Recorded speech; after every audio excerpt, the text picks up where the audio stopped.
이 고린도전서와 고린도후서는 연결될 수밖에 없겠죠. 전서가 더 먼저 쓴 편지이겠죠.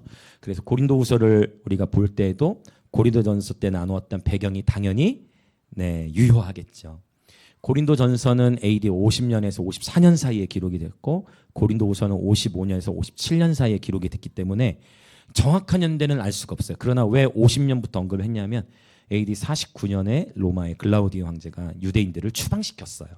그래서 이제 그 브리스길라 아굴라가 고린도로 AD 50년에 왔기 때문에 무조건 50년대 그다음 초반으로 학자들은 예측합니다. 그러나 정확한 연도는 왜냐하면 성경에 나와 있지 않죠. 몇 년에 내가 이걸 썼다 이렇게 돼 있지 않기 때문에 우리는 50년대, 50년에서 50년대 이제 초반, 54년 이 정도로 생각을 합니다. 그러니까 고린도전서와 고린도후서의 간격이 길어야 몇 년인 거예요. 최대로 길면. 제가 아까 57년까지를 언급했으니까 고린도후서는 55년에서 57년에 기록됐다 했으니까 고린도전서와 고린도후서의 기간을 최대로 늘리면 약 한 7년까지 확대가 될 거예요. 3년에서 한 7년 정도의 그런 간격이 있을 건데 저는 7년 정도로 저는 이제 보고 있습니다. 자, 그러면 일단 우리가 지난주에 고린도전서를 총 정리했지만 고린도전서의 시대적 배경을 말씀드렸어요.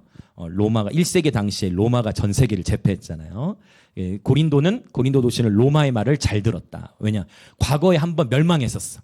BC 140년대. 그러니까 그 이후에 다시 말을 잘 듣기 시작해가지고 로마가 고린도에 투자를 하고 고린도를 재건시키고 부흥시켰어요. 그렇게 로마도 투자했었던 것은 고린도가 말도 잘 들었지만 동서 남북으로 무역의 요충지, 교통이 편리한 항구 도시였다라는 것을 말씀드렸어요. 그러니까 이 고린도가 로마의 말을 잘 들었어요. 로마에는 당연히 어떤 것이 있었다고 했냐면 바로 황제 숭배 사상. 고린도가 로마의 말을 잘 들었으니까 고린도시도 당연히 로마의 황제들을 로마 황제들을 경배하는 그러한 문화가 당연히 자리 잡혀 있었다라는 거고, 로마는 전 세계를 통치하는 데 있어서 강압적으로 가기보다는 많이 허용해주는 팍스 로마나를 꿈꿨기 때문에 그래서 종교들을 허용해 줬어요. 다양한 종교. 너희는 황제만 존중하면 돼. 황제만 숭배하면 돼 하고 각자 믿는 종교들을 허용해 주면서 유대인들의 종교도 인정해 줬어요. 그러니까 황제 숭배와 함께 또 뭐가 있었다 했죠? 종교 다원주의의 모습. 다양한 종교들을 함께 허락해 줬다라는 것입니다. 그리고 상업과 무역이 굉장히 발달했다 했어요. 그러니까 당연히 그렇죠. 성공하기 위해 모이는 거죠. 물질 만능주의. 그다음에 성공주의. 성공하기 위해 이제 고린도로 모이는 거예요. 오늘날 하면 내가 한양으로 가리라. 이해되세요? 한양으로 가리라. 성공을 위한 발돋움이죠. 물질 만능주의, 성공주의. 그다음에 서로 내가 그렇죠. 일단 내가 이겨야 돼. 그러니까 개인주의, 자기 중심주의, 그다음에 경쟁심 얼마나 강했겠어요. 경쟁주의, 경쟁심. 내가 이겨야 해. 내가 더 낫다라는 걸 증명해야 돼. 그래서 자기 홍보 이런 거. 내가 더 낫다라는 걸 증명해야 돼. 그러니까 우월감 이런 것들이 이미 1세기 당시 고린도 지역 안에 팽배했었다. 고린도 교회는 이러한 문화들과 싸워 이겨야만 했다라고 말씀을 드렸었고, 저희가 고린도 전서를 나눌 때 고린도 전서의 핵심 가치는 이러한 문화 가운데에서 바울은 무엇을 외치는 거예요? 십자가를 외치고, 이 십자가의 나타남은 구체적으로 어떻게 나타나느냐? 바로 사랑. 부활의 소망을 가진 자로서 모든 것을 참고 인내하며 기다려주는 이 사랑의 모습으로. 그래서 십자가의 구체적인 표현은 바로 사랑이에요. 사랑하기 때문에 헌신하고, 사랑하기 때문에 배려하고, 사랑하기 때문에 존중하고, 나보다 남을 더 낮게 여기고, 모든 것이 가하지만 모든 것이 다 유익하진 않다고 했던 것은 바로 이 사랑의 원리였다. 이게 이제 고린도서 핵심이 십자가, 사랑, 부활이었어요. 그럼 이제 오늘 이제 고린도서 첫 시간이니까 고린도 후서의 이제 서론을 함께 구조 정리하고 오늘 본문으로 들어갈 겁니다. 자, 먼저 고린도 후서 1장 1절부터 해서, 고린도 후서는 서론이 조금 길어요. 2장 11절까지 같은데 2장 11절까지가 서론인데 이 서론부에서 당연히 인사말이 있을 거고, 그 다음에 특별히 이 서론부에서 위로의 단어를 많이 쓰고요. 왜 서론이 기냐면 여기에서 이제 계획이 변경돼요. 선교 계획의 변경을 좀 길게 서술하기 때문에 서론부가 좀 길게 기록이 돼 있어요. 자, 그 다음에 2장 12절부터 이제 7장까지는 새 언약의 나중에 다 설명드릴 겁니다. 새 언약의 일꾼에 대한 주제예요. 크게 보면요, 7장까지 이게 전반부인데 여기를 좀 세분화해서 이제 좀 보자면 2장 12절부터 2장 17절, 2장 끝에까지는 유명한 표현이 나와요. 너는 그리스도의 그건가요? 뭐 맞나요? 맞는 편지인가요? 제가 잘못 알고 있었나? 너는 그리스도의 맞네. 처음에 편지고 그 다음에 뭐죠? 향기. 죄송합니다. 하도 그 노래를 안 불러가지고 그리스도의 향기에 대한 주제가 나와요. 그 다음에 이제 3장으로 가면 3장은 영광장이에요. 그래서 모세의 영광과 예수님의 영광을 대조합니다. 예수님의 영광. 영광은 글로리라고 하는데 영광은 하나님의 가시적인 임재, 즉 보이지 않는 하나님이 나타나시는 것을 우리는 영광이라는 단어를 통해서 표현합니다. 자, 그다음 4장에 가서 보면 4장에서는 자, 이 영광 이야기가 계속 나타나는데요. 예수님의 얼굴에 있는 하나님의 영광이에요. 계속 영광에 대한 이야기, 물론 질그릇에 대한 이야기, 우리가 이 보배이신 예수님을 연약한 그릇인 질그릇에 담았다라는 이야기 나와요. 어쨌든 계속 3장과 4장은 영광에 대한 이야기예요. 그러니까 고린도전서는 십자가 신학이라고 할 수 있고 고린도후서는 영광의 신학이라 정리할 수가 있어요. 십자가가 먼저예요. 저와 여러분의 삶에 그리스도 예수의 십자가가 견고히 세워지시기 축복합니다. 이 십자가는 바로 예수님께서 십자가에서 저와 여러분의 죄를 사하시기 위해 대신 죽으셨죠. 십자가는 자기 희생이요, 겸손이요, 자기 부인인 것입니다. 자, 그래서 3장 4장은 영광장이고 이제 5장에 가서 보면은요, 여기서는 그리스도의 심판대, 사실 심판대가 그리스도의 심판대가 있고 크고 흰 보좌 위에서 행하는 심판이 있어요. 이 두 심판이 달라요. 즉 예수님을 믿지 않고 죽은 자들이 가는 곳은 요한계시록에 나오는 마지막 종말론적인 심판, 백보자 심판이라고 쉽게 얘기하는 그 심판대 서게 되는데, 우리 예수님을 믿는 자들은 지옥 가냐 천국 가냐의 심판대로 가는 게 아니라 이 그리스도의 심판대로 가서 상급의 크기를 판가름하는 심판대가 되어지는 것입니다. 이거 나중에 심판대 얘기할 때 더 나누도록 할게요. 그리스도의 심판대와 또 유명한 말씀이 있어요. 누구든지 그리스도 안에 있으면 새로운 피조물이다. 새 피조물에 대한 그 새 피조물이 여기에 있구나. 맞아요. 고린도후서 5장에 있습니다. 자, 그러면 이제 6장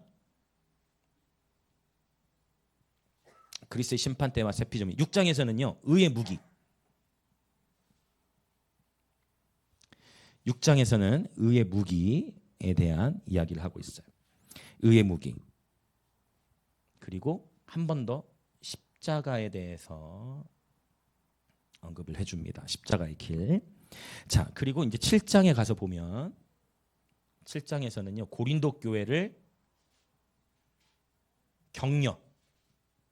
바울이 격려하고 또 위로해 주는 것을 보게 되어져요. 이걸 크게 써가지고 얘가 좀 작아지네. 죄송합니다. 자, 그다음 이제 8, 9장. 8, 9장에서는 헌금 생활. 2장에 걸쳐서 헌금 생활에 대해서 언급을 하고요. 8, 9장을 좀 여기로 더 빼야 되겠네. 8, 9장. 자, 그다음에 이제 10장부터 12장까지는 맞습니다. 사도적 사역에 대해서 바로 언급하는데, 사도적 사역, 그런데 특별히 거짓 사도가 있다는 거예요. 거짓 사도 분별 하는데 11장에서는 이 표현을 어떻게까지 했냐면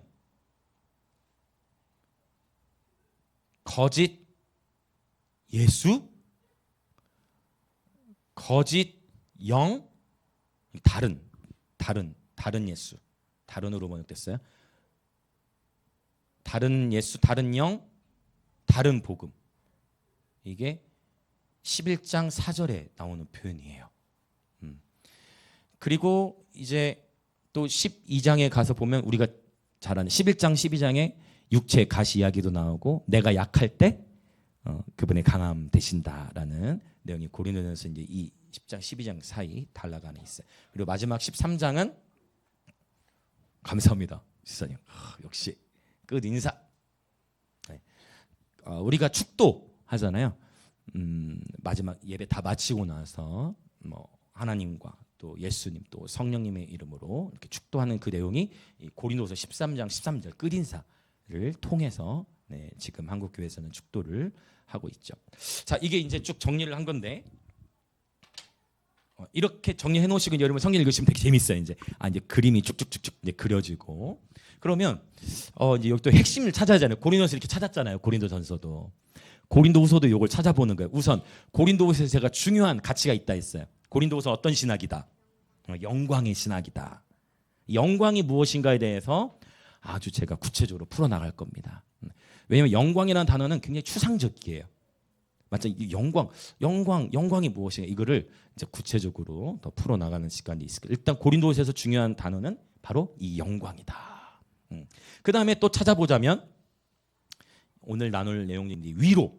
이 위로가 이렇게 여기 전반부 1장에 나오고 여기 7장에도 나와요. 그래서 이렇게 이걸 인클루지오라고 하는데 이렇게 시작과 끝에서 결국 위로의 편지다라는 것을 네, 볼 수가 있어요. 그 다음에 중요한 거 이 새 언약의 일꾼 이야기도 했지만 결국 이 사도적 사역. 바울 자신이 사도권을 주장하는 사도에 대한 이야기도 오늘 나누도록 할게요. 서론부의 인사말에 또 언급이 되고 있습니다. 자, 그래서 이렇게 중요한 단어들을 찾아볼 수 있겠습니다. 한 가지만 꼽으라면 이 영광스러운 하나님의 영광에 대한 이야기가 고린도후서에 펼쳐지고 있다라는 것을 볼 수 있겠습니다. 특별히 이 시대와 연결해서 보자면 거짓, 다른 예수, 다른 영, 다른 복음, 미혹의 영이 있다라는 것. 이것은 오늘날에만 이야기가 아니라 1세기 때부터 있었다라는 것. 적그리스도라는 것은 오늘날에만 있는 것이 아니라 이미 1세기 때부터 있었다라는 것을 요한일서를 통해서 우리는 다 보았다라는 것이죠. 그래서 이제 이런 부분들 구조적인 부분은 앞으로도 좀 몇 번 또 언급을 하게 될 것 같습니다. 자, 이렇게 정리를 하고 이제 우리 본문으로 들어가겠는데요. 이제 보세요. 우리 고린도전서도 좀 정리를 했었잖아요. 그러니까 약 7년 정도, 5년에서 7년 정도 교회가 세워져서 교회가 세워진 이후 5년에서 7년이 지난 시점에 자, 내용들이 좀 어떤 것 같습니까? 고린도전서에서는 다 뭐 문제였어요? 말을 이해해버렸네. 다 문제투성이었잖아. 다 각 장마다 막 분열의 문제 있었고 음행의 문제 있었고 다 문제투성이고 약간 어떻게 표현할 수 있을까요? 물론 큰 문제들이긴 했지만 고린도 후서로 오면서 약간 짜잘짜잘하다고 하면 좀 죄송할 수도 있지만 약간 좀 어떤 죄악의 그 난이도나 어떤 이런 문제의 난이도라고 할까요? 문제 어떤 수준이라고 할까? 그게 좀 장르가 달라진 거예요. 이전에는 뭐 음행, 그냥 뭐 시기 질투, 뭐 요런 뭐였잖아요. 근신상간, 뭐 이런 것들. 그것도 물론 문제이지만 그런데 이제 문제의 장르가 뭘로 왔느냐? 요런 영역과 온 거 이제 분별이 필요하다.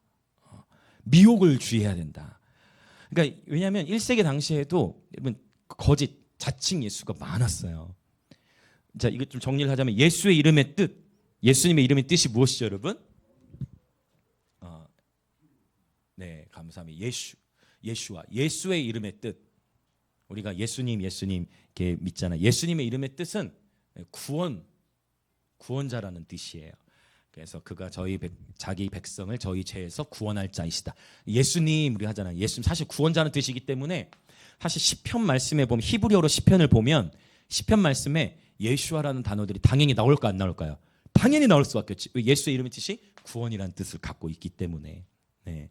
예수님은 구원자라는 의미를 갖고 있어요. 그러니까 예수님이 죽었다가 부활하셨는데 하늘로 올라가 버리셨단 말이에요.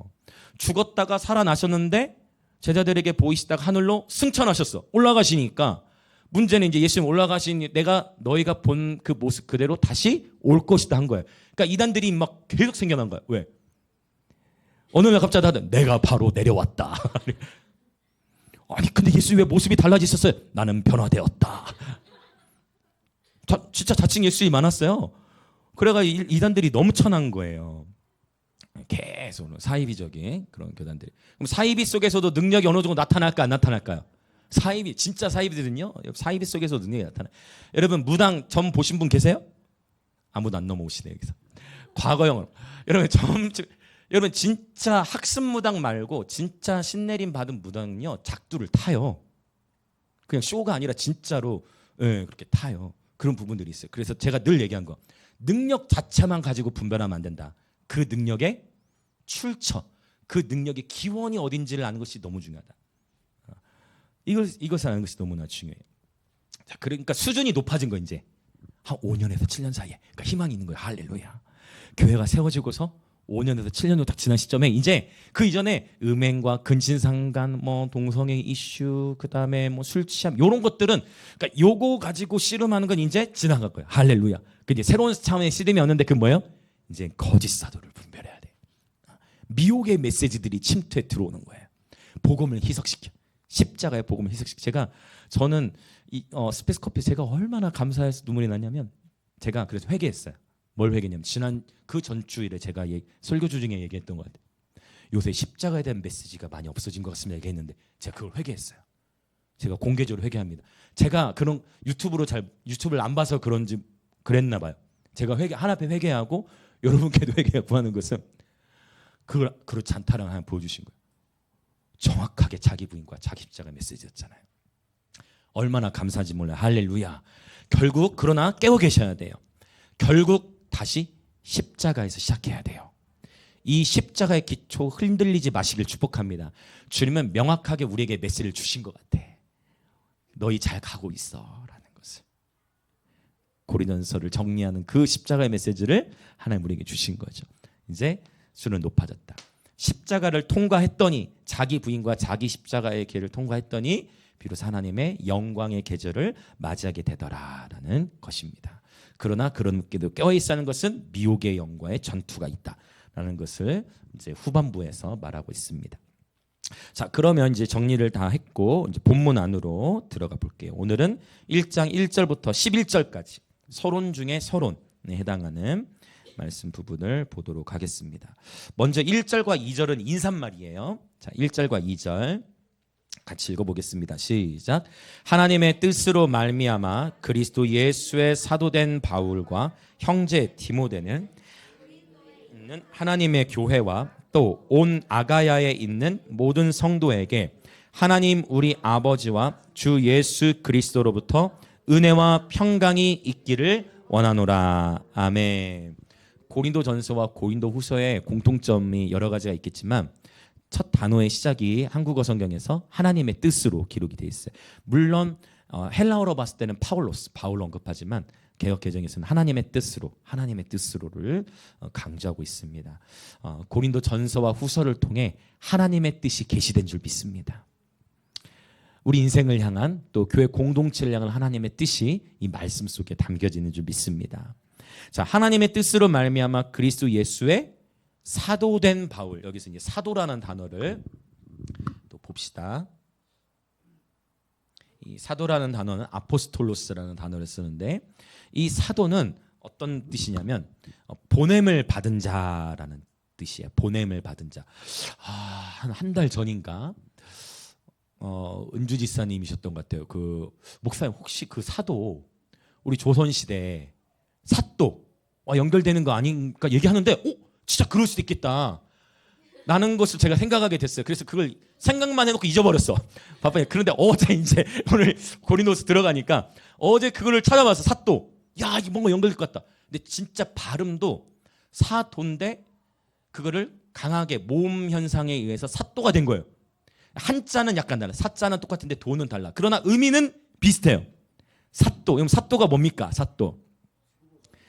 지방의 관리자니까 지방으로 파견한. 맞죠? 지방으로 파견한 관리예요. 그 지방 마을 뭐 하라고? 관리하고 다스리라고. 이 사도와 개념이 진짜 연결되는구나. 사도와 진짜 개념이 연결되어져. 사도도 보냄을 받은 자예요. 그러면 사도랑은 누구로부터 보냄을 받은 거예요? 하나님으로. 그렇죠. 주 예수 그리스도. 하나님을 통하여, 하나님 아들 예수 그리스도를 통하여 보냄을 받은 거예요. 그래서 사실 사도라는 개념을 우리가 헬라어로 폭넓게 아포스톨로스라는 이 사도라는 단어를 생각해 보면 특정 한두 사람만이 사도가 아니고 저와 여러분이 사도적인 사람들로 사실 부름 받은 거예요. 기본적으로 저와 여러분 어디로 부름 받았어요? 할렐루야. 김해. 아멘. 김해가 고향은 아니시죠? 고향 아니시죠? 자, 한번 볼까요? 자, 김해가 고향이 아니다. 손 들어보세요. 자, 서로 주위를 둘러보세요. 서로 주위를 둘러보세요. 지금 한 두세 명 빨리 내리세요. 여러분, 지금 이거는요. 그럼 왜 하나님이 그럼 여러분 여기 왜 있냐는 거예요. 누구로부터? 아포스톨로스. 누구로부터 본을 받은 거예요? 하나님으로부터 본을 받은 거예요. 저는 제가 김해라는 곳에 살게 될 줄은 꿈에도 생각을 못했어요. 여기저기서 마자요가 나오고 하는 것 같은데 저희는 스페인에서 결혼을 했기 때문에 저희는 그렇죠. 여러분도 다 나름대로 사연이 있으실 건데 근데 지금 깜짝 놀랐네. 이 정도일 줄 몰랐네. 제가 보니까 두세 명 빼놓고는 다 김해 출신이 아니에요. 그럼 왜 저와 여러분이 여기 있냐는 거죠. 아포스톨로스. 하나님이 저와 여러분을 보내신 거예요. 저와 여러분을 통해 이 땅에 행하실 일이 있는 거예요. 제가 이번 스페이스 커피 때 또 어떤 일이 있었냐면 13년 전에 저희가 대전에서 사역할 때 그때 만났던 선교사님이 여기 와 있는 거예요. 김해. 그 스페이스 커피 제가 이제 우즈벡 센터에 예배 섬기러 갔는데 연락이 왔어요. 그 월요일인가 화요일 전에 갑자기 한석영. 들어봤더니 바로 그 선교사님인데 그 이분이 혹시 조 목사님 지금 김해에 있냐고. 자기 지금 스페이스 커피에 주차했다고. 이게 뭐예요? 무슨 얘기야 도대체? 알고 보니까 우즈벡 그 선교사님하고 교제하다가 제 얘기를 했다는 거예요. 그래서 그거 어떻게 하죠? 서로 막 놀래가지고 알고 보니까 13년 전에 만난 그 선교사님도 김해에 지금 살고 계신 거예요. 김해에서 사역하고 계시고. 여러분 이거 자꾸 하나님이 김해 땅에 이렇게 살면 이렇게 사역자들 또 성도분들 여러분 왜 보내셨는가? 하나님 이 땅을 축복하기 위해서 이 땅 행하실 일이 있기 때문에 우리 박성교사님이 이 박성교사님 예수는 박지은 선교사님도 마찬가지 김해 출신이 아니에요. 근데 그분도 김해 오셔가지고 또 저희 교회 예배 사모하시니까 사실 고향까지 왔다 갔다 하는데 매주 내려오셔서 목금 기도하시고 저희 막 1시간 2시간 거리에서 오시는 전도사님도 계시고 막 다들 그렇게 이 김해 땅을 축복하러 오는데 왜 그런가? 하나님이 이 땅을 향한 부르심이 있기 때문에. 이 땅은 작은 열방이에요. 김해는 열방이에요. 그렇죠? 열방의 작은 모형과 같아요. 많은 외국인들이 있고 이 땅은 또 사실은 이제 가야사와도 연결이 되죠. 이번 주 중에 가야사 기념 예배가 있을 거예요. 김해시 기독교연합회에서 주관하는 가야사 기념 예배가 있어요. 이 김해 땅에 향한 하나님의 놀라운 부르심이 있기 때문에 저와 여러분 이곳에 보내신 줄 믿습니다. 그래서 기본적으로 보냄을 받았다. 하나님부터 보냄을 받았는데 감사해요. 저와 여러분 일단 어디로 부름을 받은 거예요? 김해로 부름 받았죠. 또 저와 여러분은 가정으로 부름 받았어요. 저와 여러분은 다 공동체가 있잖아요.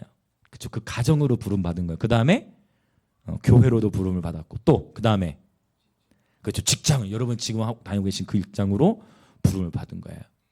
저는 주중에 제가 정희랑 만나서 같이 교제를 나누는데 투석실에서 정희가 근무를 하거든요. 근데 투석실에서 아주 사투가 벌어지더라고요. 그 바늘이 일반 바늘이 아니더라고요. 그런 얘기 들으면서 야 이게 간호사 이게 보통 일이 아니구나. 그래서 늘 기도할게 라고 이렇게 얘기를 했는데 여러분 다 각자 삶의 자리가 있잖아요. 오늘 이 예배 마치고 나면 여러분은 가정으로 가시는 거고 그리고 내일부터 또 여러분이 일터로 가시는 거고 학생들은 어디로 가요? 학교 마치고 또 집으로 가는 친구도 있고 학교 마치고 집으로 가는 친구도 있고 학교 마치고 또 학원으로 가는 친구도 있고 저와 여러분이 이 모든 삶의 자리로 부름을 받은 자들이라는 거예요. 보냄을 받은 자들이라는 거예요. 그래서 이제 주변에 계신 분들 또 한번 인사합시다. 하나님께서 당신을 가정과 학교와 일터로 부르셨습니다. 아멘. 여러분이 삶의 그 모든 자리를 항상 이게 이제 주권신학이에요. 주권신학. 내가 우연히 온 것 같고 내가 우연히 선택한 것 같지만 누가 보내셨다? 하나님이 나를 보내셨다. 하나님이 나를 보내셨다. 하나님이 저와 여러분을 김해 땅에 부르셨고 바로 이 예배당에 불러 모아 주셨다. 여러분 한 분 한 분이 교회인데 우리를 연합된 교회로 부르셨다. 하나님이 저와 여러분을 파송하신 거예요. 이 사도라는 단어에는 파송의 개념이 담겨져 있는 것입니다. 물론 이 사도라는 아포스톨로스 단어를 좁혀서도 사용해요.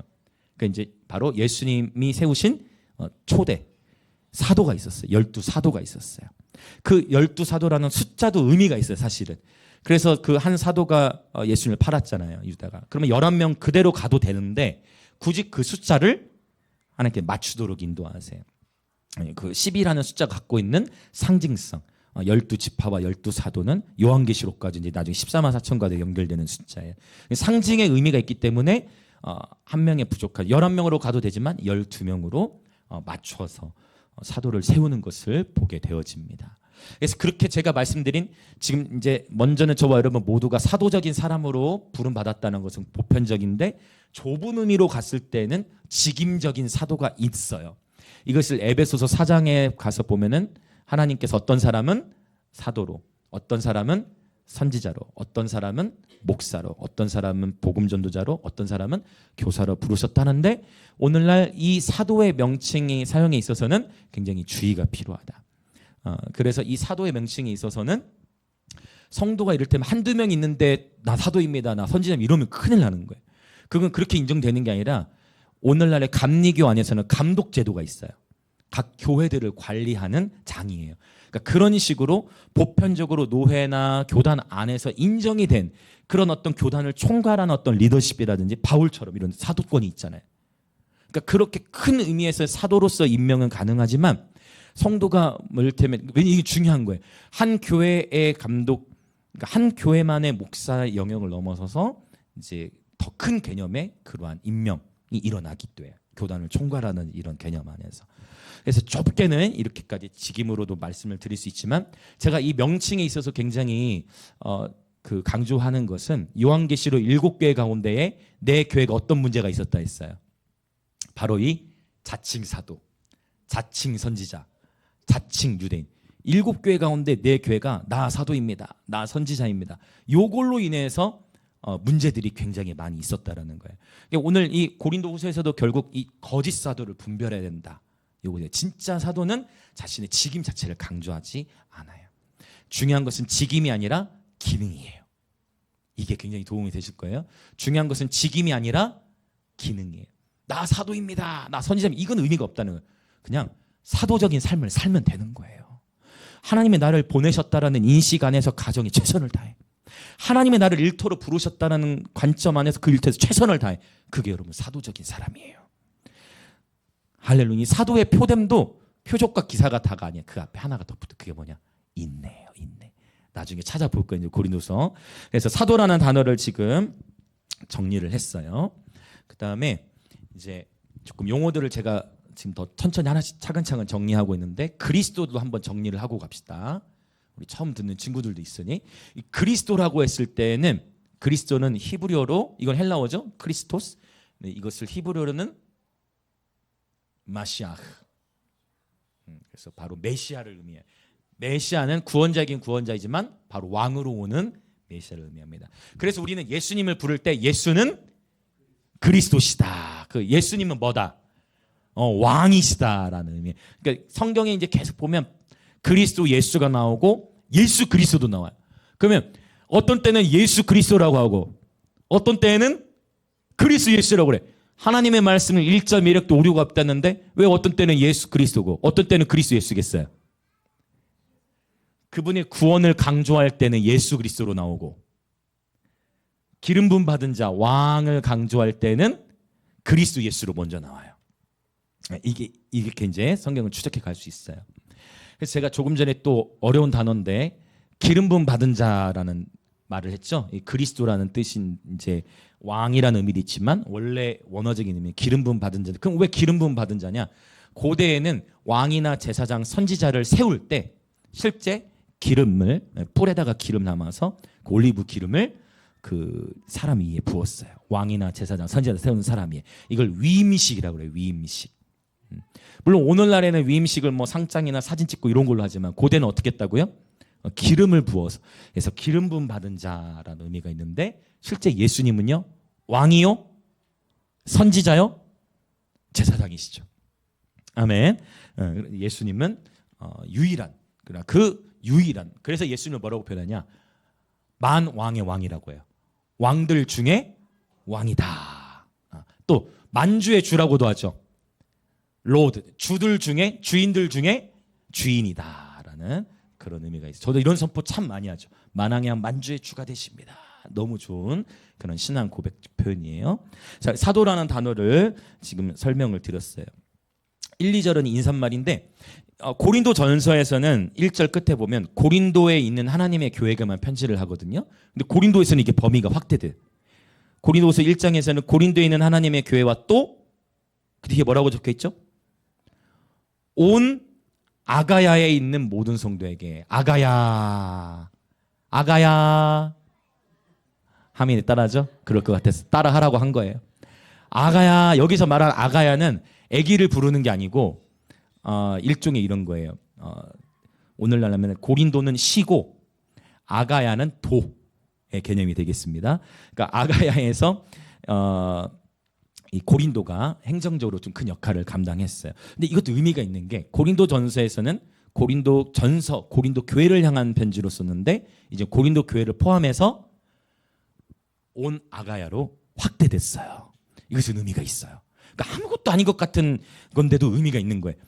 그러니까 하나님은 저와 여러분의 경계를 넓히셔서 먼저는 이 도시를 축복하고 그 다음에는 부산과 영남 땅을 축복하는 교회들을 지어다. 할렐루야. 그렇게 이제 확대되어 가는 거예요. 영향권, 바울의 사도권의 영향력이 이제 확대되어 가는 것을 지금 보여주고 있습니다. 자, 인사말이죠. 그리스도 예수 그리스도로부터 은혜와 평강이 있을지어다. 여러분 누군가를 위해 축복하고 기도할 때 이런 인사말의 기도 너무 좋은 것 같아요. 하나님 누구누구를 축복해 주십시오. 하나님의 은혜를 부어 주십시오. 하나님의 평안이 늘 함께 하게 하여 주십시오. 이렇게 축복하는 기도 너무 좋은 것 같아요. 자, 1, 2절은 인사말이고 이제 3절부터 우리 7절까지를 한번 보도록 하겠습니다. 3절부터 7절을 쭉 읽어볼게요. 시작. 찬송하리로다. 그는 우리 주 예수 그리스도의 하나님이시요 자비의 아버지시요 모든 위로의 하나님이시며 우리의 모든 환난 중에서 우리를 위로하사 우리로 하여금 하나님께 받는 위로로서 모든 환난 중에 있는 자들을 능히 위로하게 하시는 이시로다. 그리스도의 고난이 우리에게 넘친 것 같이 그러니까 받는 위로도 넘치는도다. 우리가 환난 당하는 것도 너희가 위로와 구원을 받게 하려는 것이요 우리가 위로를 받는 것도 너희가 위로를 받게 하려는 것이니 이 위로가 너희 속에 역사하여 그러니까 받는 것 같은 고난을 너희도 견디게 하느니라. 너희를 위한 우리의 소망이 견고함은 너희가 고난에 참여하는 자가 된 것 같이 위로에도 그러할 줄을 알미라. 아멘. 자, 우선 이 단락에서는 위로의 하나님이라는 주제가 되겠지만 위로를 언급하기 전에 어떤 단어가 또 반복되고 있냐면 먼저 환난이라는 단어예요. 환난, 툴립시스라는 단어인데 이 환난이라는 단어는 사실 육체적인 고난을 포함해요. 육체적 또는 물리적인 아픔, 그 고난을 표현하는 함께 포함하고 있습니다. 근데 이 환난이라는 단어가 3번 나오고 지금 이 본문 안에서요. 그 다음에 고난이라는 단어가 나와요. 이 고난은 파테마라는 단어를 썼어요. 파테마가 어디서 나왔느냐? 예전에 한번 설명한 적이 있는데 파테마는 헬라 파토스에서 나왔어요. 에토스, 파토스는 그 파토스, 그럼 파토스는 뭐와 연결되느냐? 파토스에서 나왔으니까 감정과 연결되는 거예요. 그래서 이 표현이 갈라디아서 5장 24절에서는 그리스도 예수의 사람들은 예수 그리스도의 십자가 앞에 뭘 못 박았다고 했냐면 정욕으로 번역된 거. 그래서 이 파테마는 감정적인 그런 고난을 말해요. 이렇게 환난과 고난 굳이 분리하자면 이제 툴립시스와 파테마. 자, 그래서 이 환난과 고난이 3번씩 본문 안에 언급되어 있는 것을 이제 보게 되는데, 이렇게 3번 언급되는 가운데 이제 위로라는 단어가 오늘 본문 안에서 명사로는 6번, 동사로는 4번 해서 위로라는 단어가 10번 나와요. 10번. 계속 위로의 하나님, 위로의 하나님, 위로의 하나님에 대해서 말씀하고 있어요. 그래서 이 환난과 고난, 이 환난과 고난이 그리스도인에게 따르지만, 그러나 그 환난과 고난 속에서도 하나님은 우리를 위로하신다. 그리고 지금 읽은 본문은 우리에게 뭘 말씀하시느냐? 우리가 하나님으로부터 위로를 받아요. 그러면 내가 받은 위로로서 우리도 능히 서로를 위로하라는 거예요. 그러니까 이게 연결되는 것 같아요. 먼저 우리의 눈을 위로 들어. 우리의 눈을 크게 웃으셔서 감사합니다. 별로 재미는 없었을 수 있는데, 우리의 눈을 위로 들어 하나님을 바라보고, 그래서 하나님으로부터 위로를 받아서 우리가 또한 위로하는 자가 되는 거예요. 어디에? 누구에게? 우리가 보냄을 받은 가정과 학교와 일터, 만나는 모든 일과의 관계 가운데에 하나님의 위로를 운반하시길 축복합니다. 위로자가 되어주시길 축복합니다. 이런 표현을 상처 입은 치유자라고 하죠. 상처 입은 치유자. 예수님이 상처 입은 치유자셨고, 저와 여러분이 곧 상처 입은 치유자 되시길 예수님의 이름으로 축복합니다. 그러면 조금 이 위로라는 단어는 한번 살펴보면 좋을 것 같아요. 이 위로라는 단어는 헬라어로 파라클레시스라는 단어를 쓰는데, 이건 좀 적어볼게요. 설명하기 위해서. 이 파라클레시스는 어떤 단어에서부터 나왔냐면, 뭐라고요? 맞아요. 어떤 단어에서부터 나왔냐면, 이 단어는 유명한 단어이기 때문에 이 단어는 파라클레토스라는 단어에서 나왔어요. 파라클레토스는 요한복음에서 봤던 단어예요. 이 파라클레토스는 어떤 의미로 번역이 됐느냐? 보혜사로 번역이 됐어요. 보혜사. 성경이 보혜사로 번역이 됐는데, 이 파라클레토스는 크게 3가지 뜻이 있다라고 제가 나눈 적이 있어요. 크게 3가지 뜻이 있어요. 첫 번째, 파라클레토스는 헬퍼, 돕는 자. 두 번째, 변호사. 요한일서 2장 같은 경우 하나님께서 우리의 변호자가 되어주신다. 죄를 자백하면 그분은 용서해 주신다. 우리를 변호해 주신다. 그때 파라클레토스를 써요. 그래서 돕는 자, 변호사. 그 다음에 하나가 또 어떤 뜻이 있느냐? 위로자예요. 위로자. 그래서 파라클레토스에서부터 나왔다 했죠. 위로라는 단어가. 그러면 이 파라는 뭐냐? 어디 옆에. 그리고 이 클레시스는 칼레오 단어에서 왔는데, 칼레오는 뭐냐면 부르다는 뜻이에요. 옆에서 또는 옆으로. 그래서 이 위로라는 단어를 헬라어로 분해해 보면 어떤 의미냐? 위로란 옆으로 부르는 거예요. 또는 위로란 옆에서 부르는 거예요. 두 가지가 될 수 있어요. 옆에서 부르다, 옆으로 부르다라는 그런 의미가 있어요. 그래서 이게 단순해요. 여러분, 때로는 옆에 있어주는 게 위로예요. 이해되시죠? 때로는 그냥 곁에 있어주는 것, 그것이 위로예요. 아멘. 지난 목요일에 저희가 예배를 마치고 이제 정리하고 저녁을 먹으러 갔다 왔잖아요. 일주일 넘어서 갔는데 한 학생이 저한테 그러는 거야. 목사님, 저는 오늘 일도 안 했는데 저녁 같이 먹어도 되냐고. 제가 뭐라고 했냐면, 짧게 설교했어요. 그때 음식 기다리면서 예수님이 포도를 만드셔가지고 거기 아침부터 일꾼을 불렀는데 있잖아. 아침 6시부터 일을 시작해야 됐어. 아침 6시부터 일하러 온 사람이 있었어. 그런데 있잖아, 아침 9시에도 또 나가가지고 일할 사람 없는지를 살펴봐. 그리고 9시에 또 데려온 사람이 있었어. 그리고 있잖아, 오후 1시가 돼가지고 또 밖에 놀고 있는 사람 없나 해가지고 데려와. 그 오후 3시에도 나가, 오후 5시에도 나가서 데려와, 일하라고. 그리고 일은 몇 시에 마쳤냐면 6시에 마쳤어. 그런데 예수님이 가장 나중에 온 사람부터 사례비를 주는데, 가장 나중에 1시간 일한 사람에게 한 데나리온을 주는 거야. 그 한 데나리온은 노동자 하루 품삯. 그래서 그러면 1시간 일하는 사람이 10만 원을 받았죠. 쳐요. 하루 품삯을 치고 1시간 일하는 사람이 10만 원을 받았어. 그러면 이제 아침 일찍 온 사람은 얼마를 기다리겠어요? 인간적으로. 그러니까 1시간 일한 뭐야? 야, 1시간 일했는데 쟤 10만 원 받았네. 야, 그럼 나는 12시간 일했으니까 120 더 받아야지. 왜냐면은 그 1시간 가지고 안 돼. 나는 아침 일찍부터 했었으니까 120, 최소 120은 받아야지라고 생각을 했을 거예요. 그런데 이게 웬일이지? 5시에 와서 1시간 일하는 사람에게도 한 대는 줬는데 3시에 온 사람도 한 대는 주고 9시에 온 사람도 한 대는 주고 나는 아침 6시부터 일했는데 나에게도 한 대는 주는. 거기서 이 한 대는 받은 사람이 주인을 향해서 뭐 합니까? 불평하죠.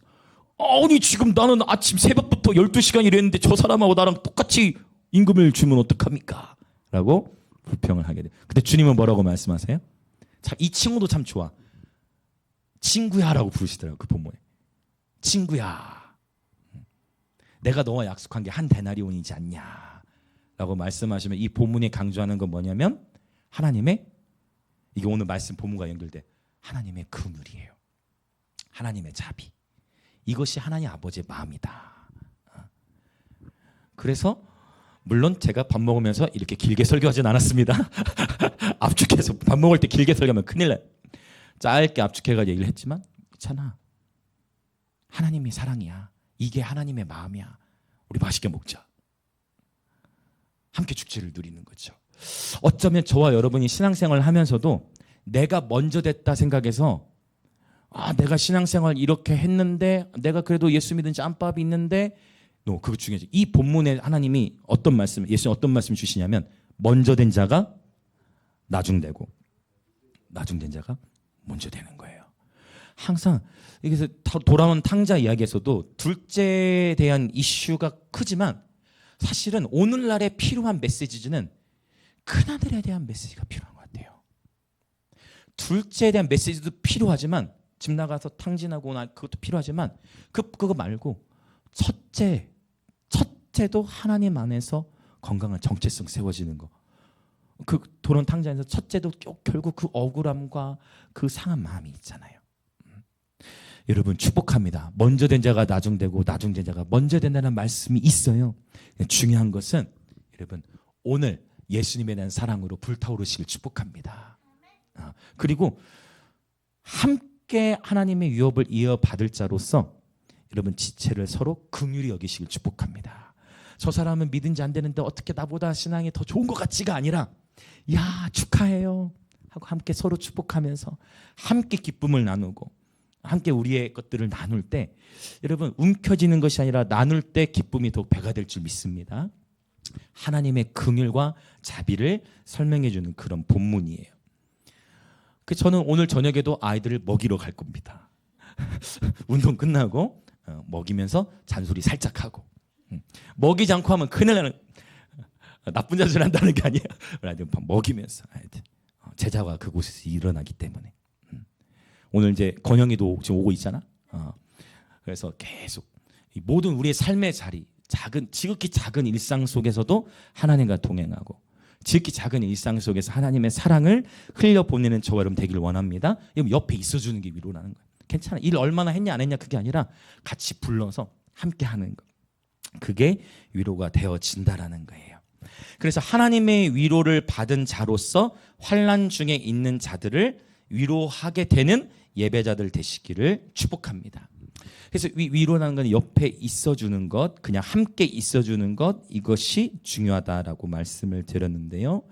뿐만 아니라 우리는 이 사람을 통해서 공동체 지체들을 통해서도 위로를 받지만 그러나 궁극적으로 이 위로의 가장 깊은 단계는 어디서 오느냐? 하나님으로부터 오는 줄 믿습니다. 그래서 하나님께서 나와 함께 하셔서 나의 모든 상황과 처지를 아시고 나를 돌보고 계시다 라는 것을 경험하게 될 때 우리는 하나님 살아계시는구나. 정말 하나님 한 채 오차도 없으시구나. 하나님 정말 어떻게 이렇게 섬세하게 나의 삶을 인도하시는가라는 것을 생각하고 경험하면서 우리는 하나님의 위로를 받게 되어져요. 그리고 예배를 드리는 가운데서 우리는 하나님의 위로를 받습니다. 오늘처럼 그러니까 바울이 1장 3절에 어떻게 합니까? 찬송하리로다 라고 표현하잖아요. 위로의 하나님을 찬양하는 거예요. 하나님을 예배하는 가운데에서, 하나님의 임재 가운데에서 하나님 크신 사랑은 증량다 못하. 그 사랑을 막 생각하는데 막 눈물이 나. 영원히 변치 않는 사랑. 성도여 찬양하세. 하늘을 두루마리 삼고. 하늘을 어떻게 종이를 삼을 수 있을까? 바다를 먹물 삼아. 그런데 그 하늘에 글을 쓰는데 무한대로 글을 쓰는 거 아니에요? 계속 글을 써내려가. 하나님 사랑을 노래. 야, 하나님의 사랑을 계속 적어나가는데 다음이 없는 거야. 하늘을 종이 삼고 바다를 먹물 삼아도 그 사랑을 다 기록할 수 없구나. 그 가사를 생각하면서 야, 하나님의 위로, 하나님의 사랑이 이렇게 크시구나. 하나님의 임재를 경험하면서 하늘로부터 위로를 받게 되는 거죠. 여러분, 주님을 예배하는 가운데에 하나님으로부터 큰 위로 받으시길 축복합니다.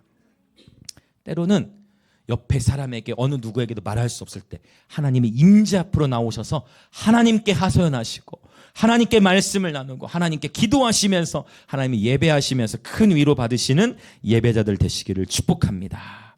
아멘. 가장 큰 위로는 바로 하나님의 임재로부터 부어진다라는 것입니다. 그래서 위로의 하나님을 계속 찬양하는데요. 우리 3절을 한 번 더 읽어봅시다. 1장 3절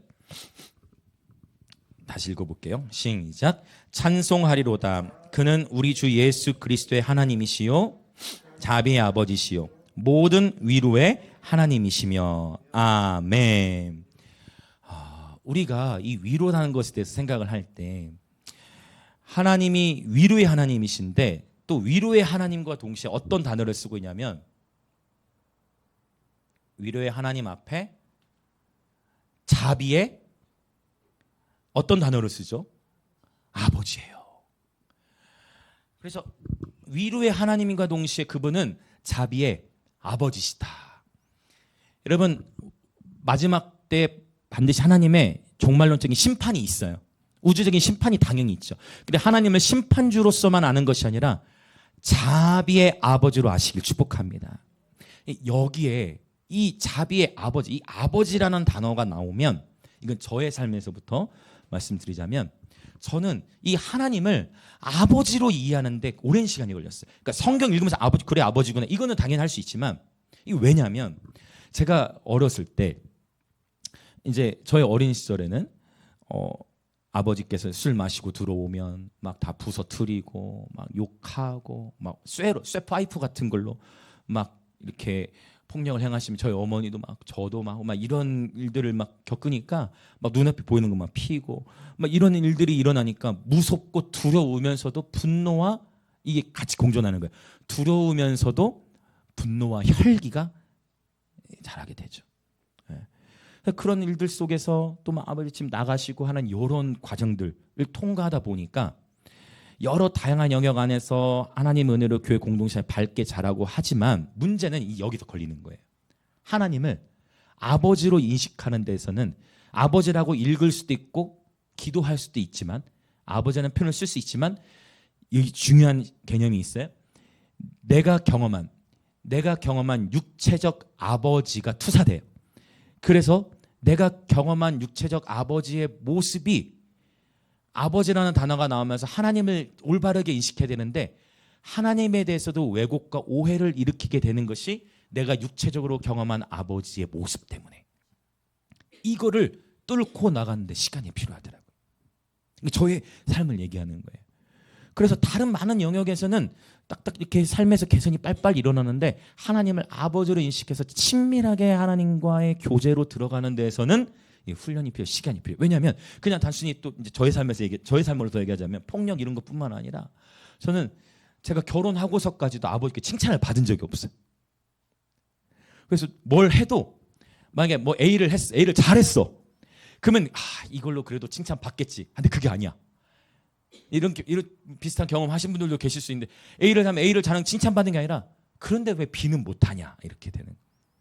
여러분 중에도 그런 경험이 있으신 분이 계신지 모르겠어요. 항상 칭찬을 받기보다 항상 꾸준히 듣고 그러니까 위축되는. 왜 맞고 막 혼나고 무서운 분위기 속에 있으니까 분노와 혈기도 있으면서도 두려움 속에서 위축된 상태로 어린 시절 보낸 거예요. 이렇게 아버지에 대한 육체적 아버지를 경험한 상이 아픔 속에 있다 보니까 자비의 하나님을 인식하지 못했던 거죠. 그런데 이 인식이 깨어지는 계기들이 몇 번 있었어요. 그 열쇠들은 여러 열쇠가 있겠죠. 일단 여러분에게 좋은 도전이 될 것이라고 믿습니다. 그것은 뭐였냐면 성경을 읽기 시작했더니 성경 속에 여러 다양한 표현들이 있는데 아버지라는 표현이 나와요. 아버지는 걸리지만 이제 성경을 읽어가면서 찾고 이러면 주기도문에서도 걸리는 거야. 주기도문 바로 다음에 어떤 내용이 있습니까? 네가 사람의 잘못을 용서하지 아니하면 네가 사람의 잘못을 용서하지 아니하면 하나님도 네 잘못을 용서하지 않으잖아. 이렇게 뜨끔 한 대 칼 훅 찔리는 거야. 말씀이 칼이니까 훅 찔려. 그것도 본문 넘어가. 누구든 너에게 오리를 가자고 하면 심령 한 대 푹 칼 또 찔려. 말씀의 칼. 누구든 너에게 속옷을 달라 하면 여기서는 칼 여러 대 맞은 것 같아. 속옷 주면 다 준 거 아니에요? 근데 속옷 줬는데 속옷 쓰면 됐지. 거기다가 겉옷까지 주래. 그리고 그렇죠. 왜 오른쪽 뺨을 맞았으면 우리의 자연적인 성품으로는 오른쪽 뺨을 맞잖아요. 뺨을 맞은과 동시에 팍 더 세게 때려야지.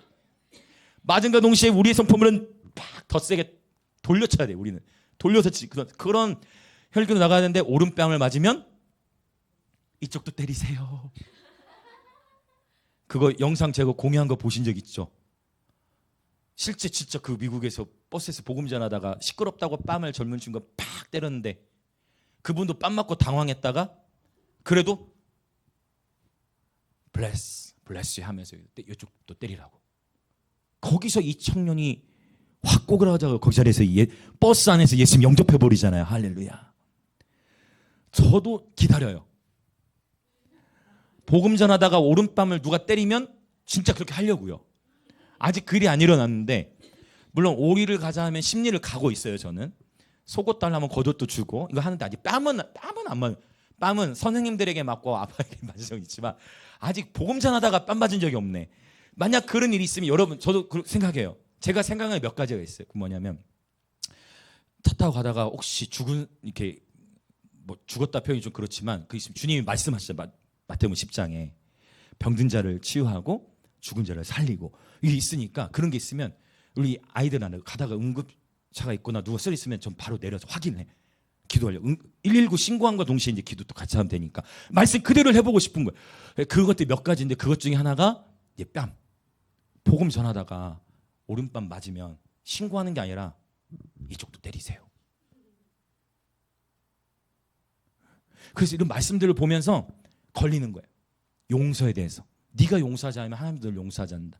그래서 여기서 중요한 단어를 쓸게요. 한번 따라해 보시겠어요? 의지적 용서. 이게 중요해요. 용서라는 것을 처음부터 용서의 마음이 흘러 넘쳐서 용서할 수도 있겠지만 저와 여러분이 이 말씀의 기준을 따라 의지적으로 용서하기 시작하는. 쉽지 않지. 그러나 말씀의 원리에 따라 하나님 용서합니다. 누구누구를 용서합니다. 하면 놀라운 일이 일어나요. 하나님께서 그 마음을 보시고 처음에는 쉽지 않지만 의지적으로 용서를 선택했는데 놀랍게도 갑자기 막 눈물을 터쳐주시면서 하나님께서 눈물이 안 날 수도 있겠지만 갑자기 하나님께서 용서의 마음을 부어주시는 거예요. 일단 순종해서 나 자신을 꺾고 그게 나 자기를 부인하는 거잖아요. 나 자신을 부인하는 거잖아요. 용서를 선택해서 의지적으로 용서를 하기 시작하면 용서가 되어지는 은혜가 있을지어다. 용서가 되어지기 시작하는 거예요. 그러면서 나 자신이 아빠를 용서하는 시간들을 가졌어요. 그런데 그럼에도 불구하고 해결이 아빠와의 관계가 개선되지 않았지. 그런데 어느 날 결혼하고 나서 한 1년이 좀 되기 전이었나? 제가 결혼을 일찍 했습니다. 25에 결혼했어요. 대학교 마치고 결혼하고 나서 얼마 안 있다가 아버지가 우연찮게 교회 오시게 됐어. 그래가지고 교회 어떻게 또 예배를 드리시게 됐어. 근데 그때 마침 그때 목사님이 화해하는 시간을 갖게 했어요.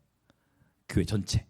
그래가지고 서로 화해하는 시간이 있었는데 어색하기도 했지만 갑자기 저희 아버지가 억지로 시킨 거예요. 목사님이 시킨 거예요. 일부러 시켰어. 서로 안아주라 하고. 그런데 거기서 저희 아버지 제 평생에 처음 듣는 두 문장이 있었어요. 그게 뭐였느냐?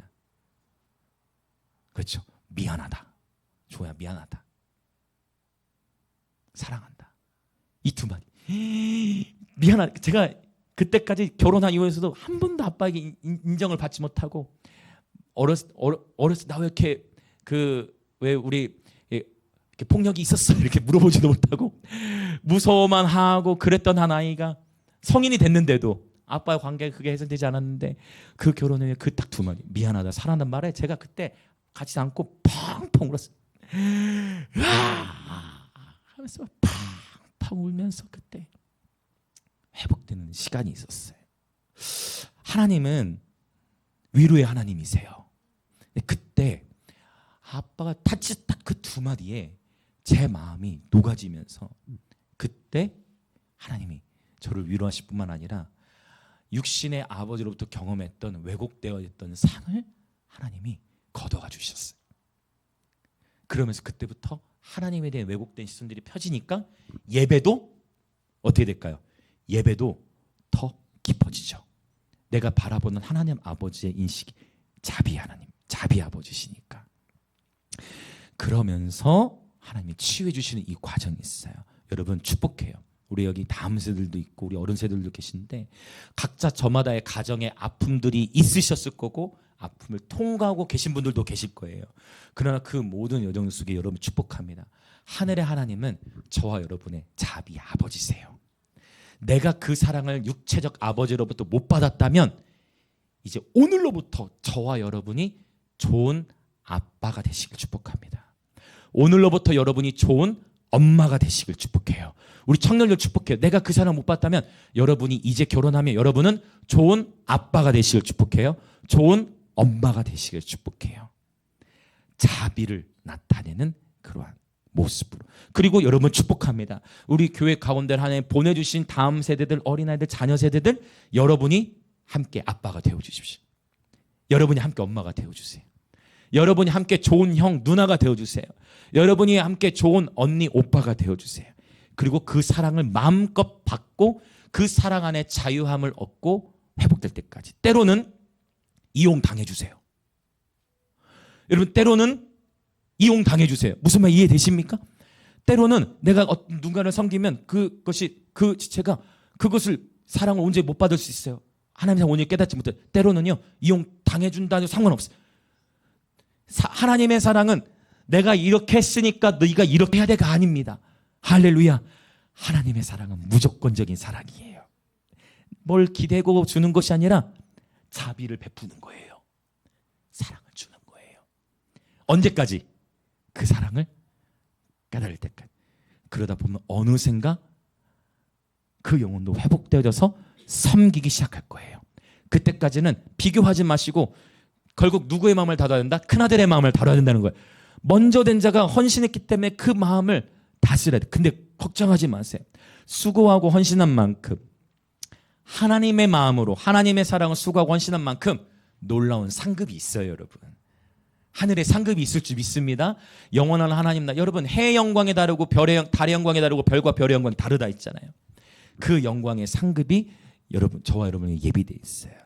소망의 인내, 사랑의 수고, 믿음의 역사. 사랑의 수고는 결코 헛되지 않을 줄 믿습니다. 어쩌면 내가 끊임없이 사랑을 줘도 현세에서 그 사람으로부터 아무 대가도 받지 못할 수도 있어요. 그러나 상관없다. 왜? 나는 사랑 안에 거했으니까. 아멘.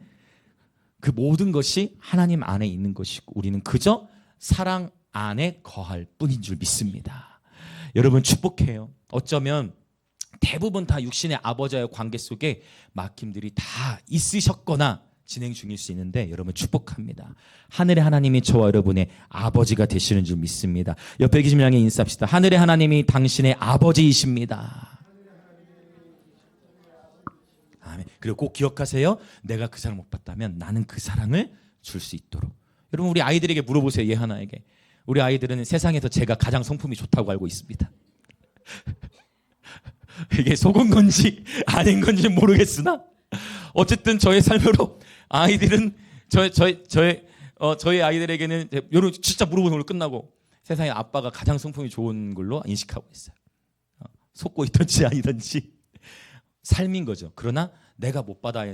이게 왜냐하면 우리가 사랑을 못 받은 상태에서 치유의 과정을 통과하지 않으면 내가 육체적 아버지에서 옳지 못한 행동, 닮기 싫은 모습을 봤는데 이거를 복음 안에서 재해석하지 않고 해결하지 않으면 나도 똑같이 결혼할 때 그런 아픔을 통과하는 케이스가 상담학적으로 퍼센티지가 많아요. 이거 상담 사역을 해본 분들은 저는 지금도 계속 상담 일들을 저는 아내나 계속 상담을 하고 있고 상담을 받고 있기 때문에 우리나라의 이혼율이 56%라고 했어요. 60%대에서 조금 떨어지긴 했어요. 그건 정책 때문에 약간 떨어진 거지 근본적으로 해결된 거예요. 그 얘기는 뭐냐면 여러분 정말 두 가정 중에 한 가정은 이혼이에요. 세 가정 중에 두 가정 가까이가 이혼하고 있다는 얘기는 여러분 오늘날 이 가정을 지키는 부르심이 너무 중요해요. 우리 청년들 또 다음 세대들 결혼을 위해서도 기도해야 되는데 절대 여러분 외모만 보고 결혼하면 안 돼요. 그러니까 저희 아내가 지혜로운 거예요. 저는 당시에 돈이 없어가지고 일회용 면도기로 머리 깎았다 했잖아요. 얼마나 볼품없어. 미녀와 야수와 같았어. 정말 미녀와 야수 같았어. 미녀 야수였어요. 외모 보고 결혼하면 이혼할 확률 매우 높아. 90% 이상이라고 제가 볼 수 있어요. 왜냐하면 일반적으로 결혼한 커플 중에 세 가정 중에 두 가정이 이혼을 하는데 외모만 보고 결혼하면 나중에 우리 몇 월이죠? 8월에 제가 공유했죠. 서상복 목사님 강사로 초청했어요. 이분이 가정 상담 그 설교 보셨죠? 꼭 보셔야 돼요. 제가 올린 거 새로 아버지가 머리에 칼을 꽂았어. 머리에 피가 나. 근데 그 아버지 자는 술 취하고 머리에 칼 꽂았어. 되게. 근데 그 아버지 이불을 덮어줘. 중학생 때. 할아버지는 문둥병자. 할아버지를 아빠가 모시는 게 아니라 이 손자가 모셔. 산골에. 그런데 이 청년이 교회에 갔는데 아빠가 없잖아요. 누가 안아줘요? 근데 교회에 갔는데 교회 목사님이 안아주고 당번을 정해가지고 권사님들이 안아주고 저는 보면은 우리 집사님들 안아주시 너무 좋아. 우민하면 못하고 오면 벌써 윤희 집사님도 같이 안아주시거든요. 너무 좋아. 안아주는 거. 엉덩이 궁디 팡팡 하면서 안아주는 거야. 그렇게 해서 그 사랑을 그냥 계속 안아줘. 처음에는 이분들이 나를 왜 안고 왜 우나? 안고 막 울어. 왜 안고 우나? 그게 하나님의 사랑이에요. 그랬더니 오늘날 보세요. 이렇게 수많은 가정 상담을 하고 사역 섬기고 제가 그래서 꼭 와주셔야 된다고 그랬어요. 8월에 오실 거예요. 여러분 많이 데려오세요. 8월에 서상목 목사 오실 때도 이분도 1년에 한 번씩 모시고 정말 너무 그 삶 정말 예수님의 그 마음인 것 같아요. 사역 현장에서 만났는데 얼마나 감사한지 몰라요. 여러분 하나님은 저와 여러분을 상처 입은 치유자로 부르셨어요. 저도 마찬가지. 제가 그렇게 회복되는 데 있어서 아까 말씀 그것만이 아니죠. 교회가 있었기 때문에 오늘날 제가 있는 거예요. 아무도 나를 받아주지 않았는데 교회 주일학교에서는 가면 칭찬해 주거든. 주일학교 가면 주일학교 선생님들이 칭찬해 주거든. 내가 봤을 때 별 볼 일도 없는 것 같은데 칭찬을 해주거든. 그래서 저는 아이들을 칭찬하는데 이거는 저의 삶이에요. 아이들을 보고 아이들의 소소한 작은 한 부분이나 칭찬하는 것은 저의 삶이에요. 오늘 또 우리 11시 예배 오신 분은 다 아시잖아요. 예배 태도가 아이들이 막 우민이가 막 자리에서 기도할 때 눈 감고 딱 들어가는 것만 봐도 칭찬거리야. 우리 막내가 옆에서 할머니 따라서 말씀에 반응하는 것도 칭찬거리야. 항상 자비와 긍휼의 관점은 작은 것이라도 칭찬하고 분노와 이 억울함과 교만의 관점은 작은 부정적인 것도 크게 보는 이런 현상이 있어요. 무슨 말이래? 이거 반대로 하셔야 돼. 작은 어떤 아픔을 크게 보기보다 정말 조그만 칭찬거리를 크게 칭찬하는 예배자들 되시길 축복합니다. 사랑은 절대 실패하지 않아요. 또 옆에 분들이 인사합시다. 사랑은 절대 실패하지 않습니다. 그래서 여러분 어떻게 할 거예요? 교회가 아빠가 돼야죠. 교회가 엄마가 돼야죠. 교회가 형이 되고 누나가 되고 오빠가 되고 언니가 돼야 돼요. 때로는 근데 놀라운 역전 현상이 일어나요. 여러분들이 부모님을 위해서 지금까지도 계속 기도하시는 분들 계실 건데, 역전현상이라는 건 뭐냐? 물론 부모님이 나를 낳았는데 여러분이 복음 안에서 나중된 자가 먼저 되면 여러분이 영적으로 부모 역할을 하시게 되는 거예요. 육체적으로는 내 육신의 부모가 나이가 많더라도 여러분이 영적인 부모로서 여러분의 부모님을 하나님의 사랑으로 품어야 될 때가 있을 수 있어요. 그러면 그 사랑은 반드시 역사하세요. 그래서 여기서 말하는 영적인 아비가 되라는 것은 물리적인 나이를 말하는 게 아니에요. 사실은 바울은 결혼도 안 했어요. 바울은 결혼도 안 했잖아요. 결혼도 안 해놓고 1만 세상에서 나는 너희를 복음으로써 낳았다. 이럴 땐 살짝 우리는 애라도 낳아봐야지. 아이를 낳아보면 품어봐야지. 그러나 바울도 그랬죠. 근데 놀라운 건 예수님도 결혼 안 하시잖아요. 그러나 그분은 완전한 하나님이시죠. 그래서 저와 여러분에게 이 사명을 맡기신 것 같아요. 여러분 축복해요. 우리는 아픔 속에 자랐을 수도 있어요. 그러나 여러분 좋은 아빠 좋은 엄마 되는 것 이거 하나만으로도 놀라운 부르심이에요. 많은 큰 일을 꿈꾸기보다 소소한 곳에서 그리스도 안에 행복을 누리시기 축복합니다. 행복한 가정을 이루는 것 이거 하나만 가지고도 여러분 해야 될 일이 얼마나 많아요. 그렇게 한 영혼을 위해 섬겨 나아가는 거예요. 여기서 이제 더 나아가면 내 자녀만이 아니라 내가 배 아파 낳은 자녀만이 아니라 우리에게 보내주신 공동체로 보내주신 자녀들을 함께 품고 함께 세워가는 것입니다. 그 세워가는 여정 속에서 주님이 부어주시는 기쁨이라는 것은 이루 말할 수 없을 거예요. 여러분 축복해요. 축복합니다. 자, 우리 계속 더 나아가 봅시다. 이제 거의 다 왔어요. 자, 우리 8절부터 10절.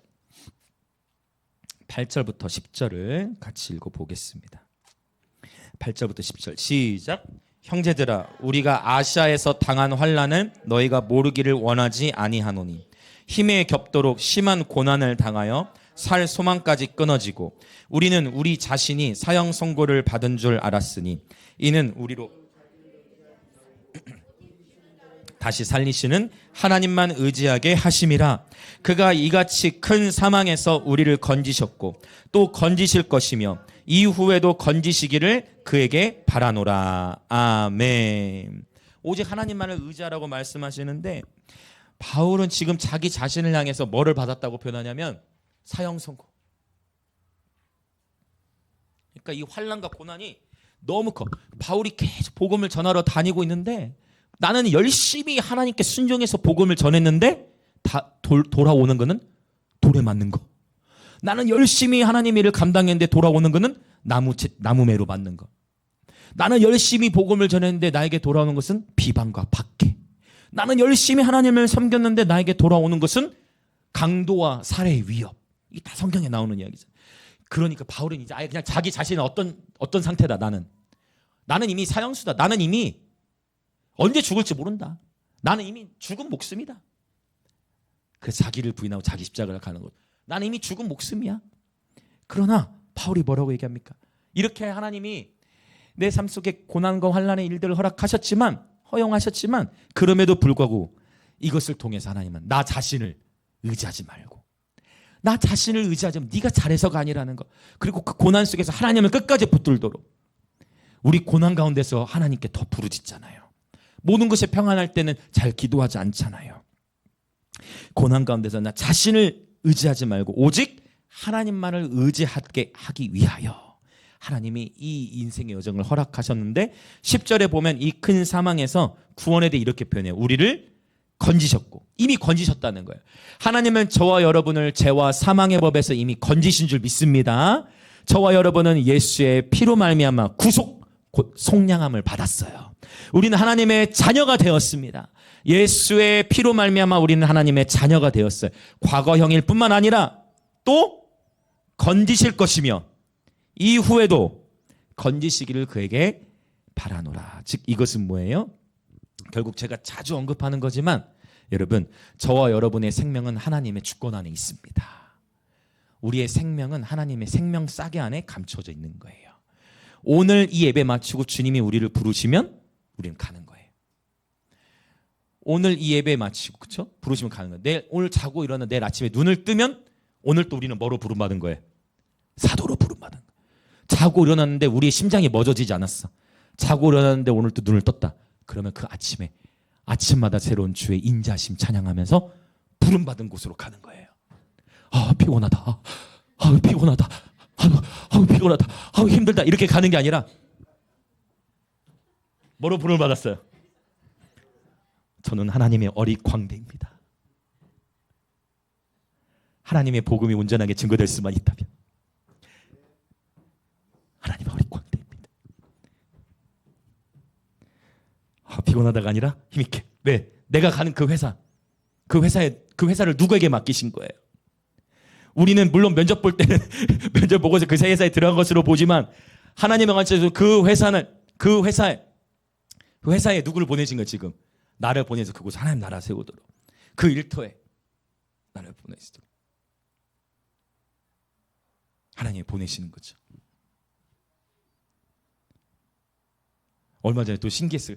현직 형제라고 거리 예배 때 만난 분이 있는데, 아, 목사님 혹시 이반석 지사님을 아십니까? 아니, 현직 형제가 어떻게 알아요?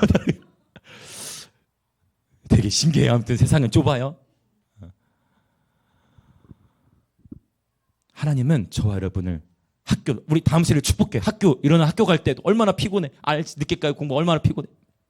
나 학교 갈 때도 피곤해도 그래도 하나님 나를 사도로 부르셨다. 얼마나 피곤하고 힘들어. 빨리 방학이 왔으면 좋겠다. 어제 하암이도 어제 오후까지 그 설교 준비해야 되는데 피곤해. 한마디도 안 했어. 그래서 빨리 설교 준비해야지. 한번 설교 준비 안 하나? 그냥 아빠가 하면 안 돼요. 하기 힘들면 얘기해. 아빠가 할게. 속으로는 하미가 있으면 좋겠는데. 그럼 이게 중요하다니까요. 야, 네가 설교를 해야지. 네가 안 하면 어떡하겠어. 그럼 다 안 할게. 이렇게 하면 안 되나요? 그래, 힘들면 얘기해. 아빠가 할게. 속으로 하미가 되는데 모델링이 돼야 되니까. 왜냐면 그랬다가 다음 주부터 다른 애들 안 한다 할 수 있어. 그러나 그게 계속 먹이는 거예요. 계속 먹여. 맛있게 먹여. 계속 먹여. 그러면서 질리도록 먹여. 그러면서 컨디션이 좋아. 갑자기 서재에 와서 A4 용지를 꺼내가더니 설교 원고를 써야 되겠다. 그러더니 그거를 아이폰에 옮겨요. 그리고 오늘 딱 설교를 하는데 어디서 봤던 패턴으로 아벨부터 시작해가지고 적어 나가더니 설교 중간중간에 다윗에다가 동그라미 치고 그러더니 다윗은 조그맣게 그려놓고 골리앗은 근육맨으로 그려놨어. 11시 예배 들어가 보세요. 칠판이 있어. 근육맨으로 그려놨어. 그래가지고 그렇게 해서 딱 하면서 설교 다윗처럼 돼야 된다는 거야. 다 듣고 있구나. 다 보고 있구나. 결국 건강한 모델링이 일어나야 돼요. 그리고 기다려줘야 돼요. 조급하면 일을 그르쳐요. 분노하고 자녀들에게 화낼 때 그 화를 참으세요. 스스로에게 그 화를 막 정리 안 돼 있고 막 하면 빨리 이걸 치워야 돼. 이게 감당이 안 되죠? 그 한 번을 넘기시면서 그래, 먹이세요. 계속 먹이세요. 사랑은 실패하잖아요. 그래서 여러분, 자녀가 건강에 세워져 있어서는 부모도 함께 패턴과 습관들을 세워나가는 게 필요해요. 저도 굉장히 부족함이 많은 사람이에요. 그런데 아이들이 어느 정도 속고 있다라고 표현을 제가 했던 거는 그만큼 여러분 뺨을 너울 속에 감추고, 할렐루야, 이 아가씨는 뺨을 너울 속에 감추고 기다려주고 중보하는 거, 이게 성숙한 예배자의 신앙이에요. 할렐루야, 축복합니다. 바울은요, 사형 선고 받았다라는 것을 생각하면서 매일의 삶에서 복음을 터다. 이제 뭐 하나님이 나 부르시면 가는 거다. 오히려 바울이 뭐라고 표현, 성경이 다른 곳에 보면 나는 죽으면 더 좋다. 난 죽으면 더 좋다. 빨리 내가 예수님 곁에 가면 되는데, 제가 이제 천국 그 체험한 거 얘기했잖아요. 죽으면 나를 왜 깨웠어? 깨우지 말아야지. 죽으면 더 좋다. 왜? 예수 만나면 되니까. 그러나 이 고통 가운데서 하나님이 내게 생명을 주셔서 살아가게 하신 이유는 내가 위로를 받은 자로서 나로 하여금 아직도 복음을 모르고 세상 속에서 힘들고 복음의 능력을 모른 채 힘겹게 살아가는, 죽어져가는 세상 영혼들을 향해 복음을 전하도록 저와 여러분을, 그래서 여러분의 가정에 여러분을 보내신 거예요. 여러분의 가정에 하나님이 여러분을 보내신 거예요. 여러분 가정에는 여러분이 필요해요. 여러분의 부모님을 하나님이 여러분에 보내신 거예요. 우리 부모님들, 여러분에게 주신 자녀와 손자들, 여러분의 자손들 하나님이 여러분에게 보내신 거예요. 여러분을 통해 세워지도록. 그렇게 함께 세워가는 그런 가정, 교회, 도시 공동체 될 것을 예수님의 이름으로 선포합니다. 아멘. 자, 우리 11절 보고 같이 기도하겠습니다. 11절 같이 읽겠습니다. 시작. 너희도 우리를 위하여 간구함으로 도우라. 이는 우리가 많은 사람의 기도로 얻은 은사로 말미암아 많은 사람이 우리를 위하여 감사하게 하려 함이라. 아멘. 한번 따라 보시겠어요? 간구함으로 도우라. 간구함으로 도우라는 거예요. 이것은 간구함으로, 여기서 돕다라는 것은 함께 동역하다라는 의미를 갖고 있어요. 그러니까 이게 뭐냐면 같이 중보기도하는 걸 말하는 거예요. 함께 서로가 서로를 위해서 기도하는 거예요. 먼저는 바울에게도 중보기도가 필요해요? 필요치 않아요? 필요하죠. 바울이 하나님의 사명을 감당하고 자신은 사형 선고 받았다는 걸 알면도 불구하고 바울에게도 중보기도가 필요한 거예요. 근데 또한 그것만이 성도끼리도 서로 간의 교제와 기도가 필요한 거예요. 서로를 위해 기도해 줘야 되는 거예요. 바울과 실라가 한밤중에 복음을 전하다가 바울과 실라가 감옥에 갇혔어. 근데 그때 또 둘이 있었잖아, 같이. 감옥에 그냥 갇힌 것도 아니고 옷을 또 벗겨버렸어. 얼마나 수치감이 들었겠어요. 아니, 예수님이 왕이시다라고 선포하고 있는데 옷을 벗김을 당했어. 아니, 그때 하나님이 그냥 불 내려주시면 안 돼요? 아니, 예수가 왕이신데 불 내려주시면 안 돼요?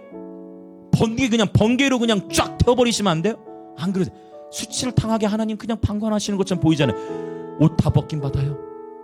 쇠사슬에 차요. 매도 엄청 맞아요. 감옥에 갇힙니다. 근데 그 한밤중에 바울과 실라가 감옥에서 뭐 합니까? 나는 이제 끝났다. 내 인생 끝났다. 나 이제 끝났다. 나 이제 끝났다. 이렇게 하잖아요. 그냥 거기서 뭐 해요? 감옥에서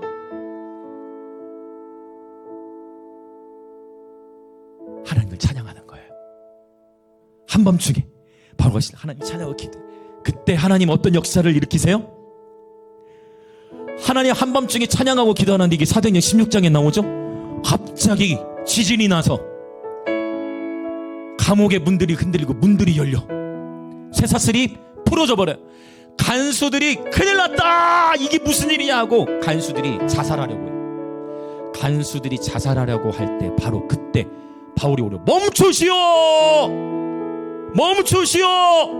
바울이 쇠사슬 풀어져 가지고 와 해방됐다, 도망치자 이렇게 하지 않았어요. 쇠사슬 풀어지고 자살하는 간수를 보고 멈추시오. 당신이 잘못한 게 아니에요. 당신의 잘못이 아니에요. 당신의 잘못이 아니에요. 하나님의 역사입니다. 그리고 복음을 전해요. 그 간수장과 그 간수장의 가족들이 복음을 듣고 예수님을 믿을 뿐만 아니라 바로 침례를 받게 되어집니다. 할렐루야. 바로 침례 시간을 받아버렸어요.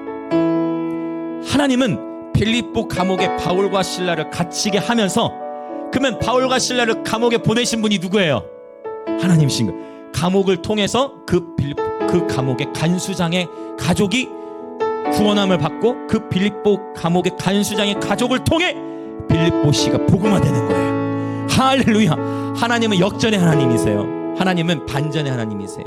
그런데요, 성경에 보면요, 사도들이 감옥에 갇혔을 때 그때 성도들은 뭐 했을까요? 계속 기도해. 성경의 다른 본문에서는 또 사전에 나오는데 또 다른 사건, 다른 본문에 또 베드로가 또 갇힌 일이 또 있었어. 베드로가 갇힌 거 이번에. 베드로가 갇혔을 때 아이고 큰일 났다, 하나님의 종우리 베드로 사도 갇혔다, 막 기도해. 성도들이 주여 하나님 구원의 역사를 가르치옵소서 눈물로 다 기도하고 있어. 기도하고 있어. 주여. 근데 문 열고 베드로가 들어와. 얼마나 놀랐을까. 성경에 있죠? 베드로를 위해서 기도하고 있는데 성경에 나오잖아요. 베드로를 위해서 풀어주시러 하나님 교회들이 기도하고 있는데 그 문으로 베드로가 들어와. 성도들이 보고, 물론 베드로 풀어주길 기도해 주심에도 불구하고 놀랐을 거예요. 소녀는 믿지도 않았어요. 소녀야 문 열어라 하는데 아지트처럼 초대교회는 숨어서 예배드리고 했으니까. 하나님의 역사는 반전의 역사예요. 끝날 때까지 끝난 것이 아니에요. 끝날 때까지 끝난 것이 아니에요. 하나님은 반전을 일으키신 분이세요. 여러분 축복해요. 우리가 서로가 서로를 위해 기도로 도와야 돼요. 지금은 함께 기도하며 설 때입니다. 자, 옆에 계신 분에게 한번 인사합시다. 제가 당신을 위해 기도하겠습니다. 좀 이런 표현도 많이 좀 하셨으면 좋겠어요. 제가 당신을 위해 기도하겠습니다. 여러분 한 번 더 합시다. 제가 당신을 위해 기도하겠습니다. 이렇게 말을 해놓으면 진짜 기도를 하게 돼요. 저도 여러분의 이름을 다 하나님께 올려드리며 기도하고 있지만 여러분 서로를 위해 기도하는 거예요. 함께 하나님의 동역자로 서는 거예요. 기도하다 보면 놀라운 역사를 보게 돼요. 분명히 베드로 갇혔는데 기도하다가 베드로 온다니까. 이런 걸 경험해요. 분명히 감옥에 갇혔는데 흔들려서 풀어지는 걸 경험해요. 기도 외에는 이런 이유가 나갈 수 없느니라. 기도할 때 하나님의 역사를 보게 되는 것입니다. 할렐루야. 같이 우리 기도하겠습니다. 그러면 누가 기도할 수 있습니까? 하나님의 사랑을 경험한 자가 중보기도 할 수 있는 거예요. 누가 기도할 수 있어요? 하나님의 위로를 받은 자가 중보기도 할 수 있는 거예요. 이 시간 위로가 필요한 지체들이 있다면 하나님의 임재하신 가운데 넘치도록 위로하여 주옵소서. 주님의 자비를 베푸사 자비로우신 하나님을 삶에서 경험케 하여 주시옵소서. 또한 이미 하나님의 사랑을 경험한 분들이 있습니까? 주여 나를 나의 가정과 학교와 일터로 불러주셔서 감사합니다. 우리를 사도적인 사역으로 불러주셔서 감사합니다. 나를 보내시는, 나로 인하여 나를 보내신 그 학교, 나를 보내신 그 일터, 나와 만나는 그 사람에게 하나님의 위로를 전달하게 하기 위함이니 오 하나님, 우리를 사도적인 사역으로 부르셔서 감사합니다. 우리가 위로를 받은 자로서 위로하는 예배자 되게 하여 주옵소서. 한 번뿐인 인생, 마치 바울이 자신은 사형 선고를 받은 것과 같다 표현한 것처럼 우리의 한 번뿐인 인생, 나 자신을 의지하지 않고 하나님을 의지하며 살아가는 예배자 되게 하여 주시옵소서. 그렇게 주여 한번 외치며 같이 기도하겠습니다. 주여.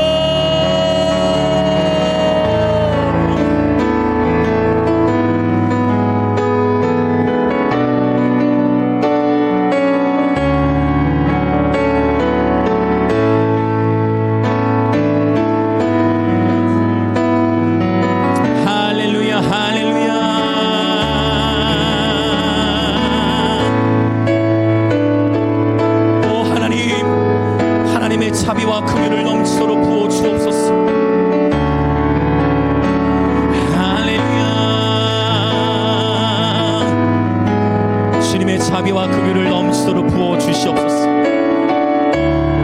주님의 자비와 긍휼을 넘치도록 부어 주시옵소서.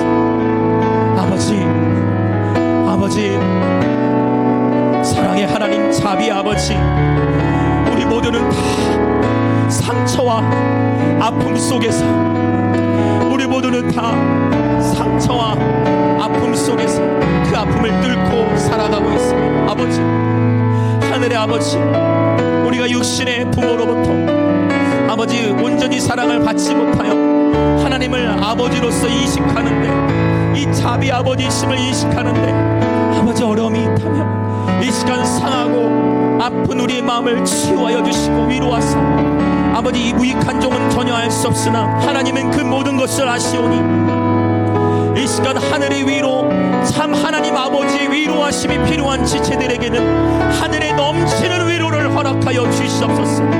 하나님, 육체적인 부모로부터 사랑을 받지 못함으로 말미암아 아버지 사랑, 어머니 사랑에 부재가 있는 지체들이 있다면 하나님 아버지께서 그 당신의 사랑에 부요하심으로 넘치도록 위로하여 주시고 육신의 부모로부터 받지 못했던 그 사랑을 넘치도록 부어주사 경험케 하시고 회복되게 하여 주시옵소서. 하나님 아버지의 사랑을 넘치도록 부어주시옵소서. 하나님을 아버지로서 인식하며 살아갈 수 있도록 자비의 아버지이심을 깨닫게 하시고 경험케 하여 주옵소서. 긍휼이 심판을 이기고 자랑한다 말씀하신 같이 하나님의 사랑, 하나님의 자비, 하나님의 긍휼하심이 우리의 삶을 붙드시고 인도하여 주시옵소서. 성령님 축복하여 주시옵소서. 아버지, 그리하여 하나님의 그 사랑하심을 받아 우리 또한 우리의 학교와 일터, 삶의 모든 자리 가운데에 하나님의 사랑을 운반하고 나타내는 예배자 되게 하여 주옵소서. 하나님, 어쩌면 나중된 자로서 먼저 되어 자녀됨의 위치에서 부모를 섬겨야 하는, 자녀됨의 위치에 있지만 가정 안에서는 영적 아비 어미의 역할을 해야 하는 분들이 계시다면 하나님 그 모든 상한 마음들을 위로하여 주시고, 하나님 그 모든 아픔들을 씻어주시고, 하나님 자비의 마음을 부으시고, 하나님 역전 현상으로 자녀됨의 위치에서 부모님을 또 케어해야 하는 그러한 자녀됨의 위치에서 영적 아비 어미의 포지션을 감당할 분들이 있다면 하나님 능히 그 아픔의 시간들을 통과해 나갈 수 있도록 넘치도록 임재하시고 새 힘을 주셔서 사람이 감당할 시험 밖에는 허락하심이 없다 말씀하신 것처럼 주여 오직 주님만이 모든 것을 아시오니, 오직 주님만이 모든 것을 아시오니 하나님 아버지의 사랑 안에서 이 모든 일들을 감당할 수 있도록 붙들어 주시고, 또한 우리 공동체 지체들이 서로가 서로를 위해 함께 기도하며 서로가 서로를 품으며 설 수 있도록, 서로가 서로를 품으며 기도하고 서로가 서로를 품으며 세워갈 수 있도록 함께 기도의 동역자로 설 수 있도록 아버지 축복하여 주시옵소서. 할렐루야. 예수님 감사합니다. 자비의 아버지, 이제 우리 고린도 후서를 오늘부터 시작하게 됩니다. 하나님, 인생이라는 것은 세월이 흐르는 여정 속에서 여러 크고 작은 아픔과 시련과 또 뚫고 나가야 할 어려움들을 직면하게 됩니다. 하나님, 그때마다 우리의 선택의 기로 앞에서 하나님, 예수님이라면 어떻게 하셨을까 이를 생각하게 하시고, 언제든 십자가의 길로 걸어가 하나님의 뜻에 순종하여 오른편을 선택할 수 있도록 주님 우리를 축복하여 주시고, 특별히 이 종이 이 시간 기도하는 것, 이 종은 다 헤아릴 수 없고 다 알 수 없습니다. 그러나 하나님은 모든 것을 아시지요. 하나님, 우리 공동체 모든 지체들의 삶을 축복하사 하나님 각자 저마다의 아픔과 또 특별히 육체적인 아버지, 어쩌면 어머니, 가족 관계 안에서의 충분히 사랑을 받지 못한 지체들, 그렇게 자라난 지체들이 있다면 하늘의 아버지께서 위로하여 주시고, 하늘의 아버지께서 하나님의 임재하심 가운데 회복시켜 주시고, 하나님께서 참 위로하셔서 하나님 육체적인 부모로부터 받지 못한 사랑을 하나님으로부터 받고 누릴 뿐만 아니라 교회 공동체를 통하여 받고 누림으로 말미암아 우리가 영적인 아비 어미가 되어져서 내가 그 사랑을 받지 못했다면 나는 그 사랑을 주는 영적 아비 어미들이 되게 하여 주옵소서. 일만 스승이 있으나 그리스도 안에서 아비는 많지 아니하다 하였습니다. 우리 모든 지체들이 영적 아비 어미가 되어져서 우리 다음 세대들을 세워나갈 뿐만 아니라 믿지 아니하는 우리들의 부모들도 세워나가는 그러한 놀라운 가정 안의 부흥의 역사, 회복의 역사를 허락하여 주옵소서. 그렇게 서로 사랑하고 서로를 돌보는 교회 공동체 되게 하시고, 그로 말미암아 건강하게 주의 몸된 교회가 서갈 뿐만 아니라 그리스도 예수의 장성한 자의 분량에 이르게 하시고, 도시를 품으며 김해와 부산, 영남 땅을 품으며 대한민국과 열방을 품는 교회 되게 하여 주시옵소서. 시작은 미약하였으나 그 나중은 하나님의 손에 있으니 겸손하면서도 담대히 초심을 잃지 아니하고 첫사랑을 회복하여 지극히 작은 한 영혼을 예수님 대하듯 그렇게 섬기며 살아가는 모든 우리 지체들 되게 하여 주옵소서. 아버지, 오늘 주 앞에 또 기쁨으로 예물을 드립니다. 이 예물을 드린 모든 지체들 위해 하늘의 신령한 복과 땅의 기름진 복으로 축복하여 주시고, 주의 몸된 교회는 주의 몸된 교회가 세워지는 데 있어서, 또 더 나아가 이 도시를 섬기는 데 있어서, 더 나아가 이 대한민국과 열방을 예배로 선교하는 교회 되도록 재정의 기름을 부어 주옵소서. 지금은 우리 주 예수 그리스도의 은혜와 하나님 아버지의 놀라우신 사랑과 성령 하나님의 감화 감동 교통하심이 오늘 사형 선고를 받은 것과 같이 한 치 앞도 알 수 없는 우리의 인생의 여정을 하나님의 손안에 있음을 신뢰함으로 마치 오늘이 마지막인 것처럼 예배하고, 마치 오늘이 마지막인 것처럼 용서해야 될 사람이 있으면 용서하고, 마치 오늘이 내 인생에서의 마지막인 것처럼 사랑하고, 오늘이 마지막인 것처럼 섬기는 그러한 예배자가 되기로 결단하여 주님 우리에게 보내신 학교와 학원과 일터 만나는 모든 이들 관계 가정이 우리의 사역지요 선교지요 우리를 사도로 부름받은 그러한 말씀의 인식 안에서 섬기기로 결단하는, 그렇게 주님과 함께 동역하기로 결단하는, 그리고 서로를 위해 기도하기로 결단하는 우리 영광임재교회 모든 성도들과 오늘 이 예배에 참여하고 있는 그리스도의 몸의 모든 지체들 가운데에 지금으로부터 영원토록 함께 있을지어다. 아멘.